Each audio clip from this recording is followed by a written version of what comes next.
ওমর ফারুক একদিন হুযায়ফা রাদিয়াল্লাহু তাআলা আনহুর কাছে গেলেন। বললেন, হুযায়ফা, বিশ্বনবী ইন্তেকালের আগে মুনাফিকদের নামের লিস্টটা কারো কাছে দেয় নাই, আমার জানা নাই, সাইয়েদনা আবু বকরের জানা নাই, কোন সাহাবীর জানা নাই, তুমি ছাড়া।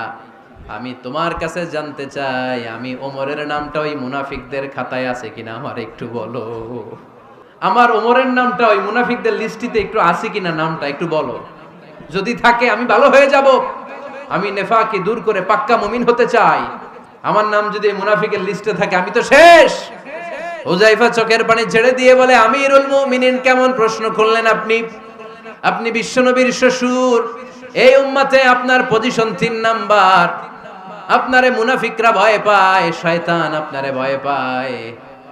আপনি জান্নাতে সব বয়স্ক লোকদেরকে নিয়ে জান্নাতের মধ্যে আগে আগে ঢুকবেন, কেমন করে মুনাফিকদের কাতারে আপনার নাম থাকতে পারে ওমর?